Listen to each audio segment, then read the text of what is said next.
It's James Murray. We're talking Politics 2.0 in the newsroom, and joining us today is Jim Mauro, who is the president of the Thunder Bay Atikokan Riding Association. Jim, welcome. Thank you, James. Nice to be here.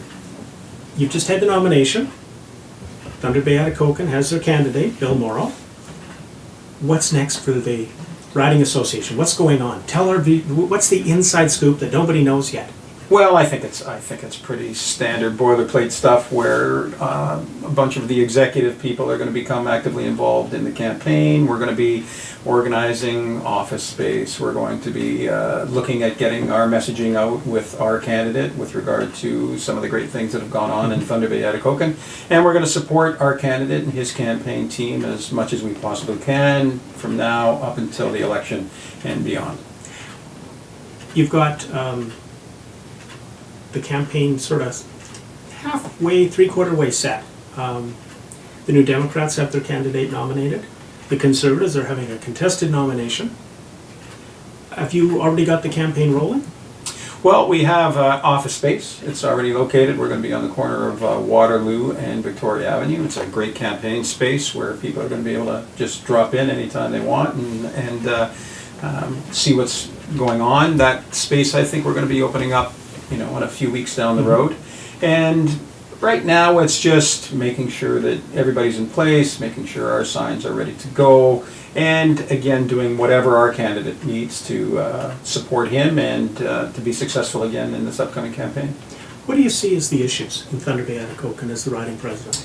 You know, James, it's funny to listen to some people say how Thunder Bay is ignored, how we need this strong voice, and it always tends to be the people that are consistently critical. You know, I would argue that in a city of 115,000 people, having two ministers in government seems to suggest strongly that we are heard, that people in Southern Ontario know exactly where we are.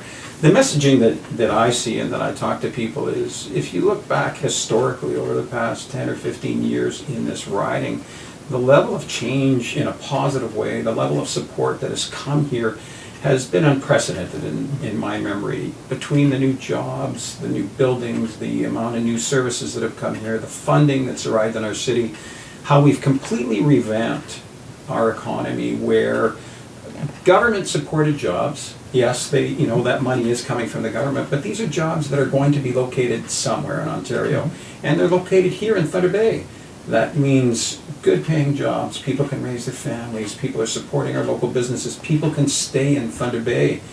That's, to me, what's been such a radical change over these past 15 years, where our two MPPs have been strongly advocating for our city and our region down in Toronto, and their voice has been heard. So, I think that messaging is going to be going out even more so as the campaign kicks on, but it's been something that we as Liberals have been talking about for quite some time, and it is something that we hear back quite often. I think people do recognize the amount of great work that's gone on here.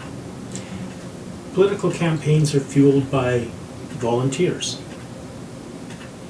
They never have enough volunteers. If someone wants to get involved and help in the campaign, what do they do?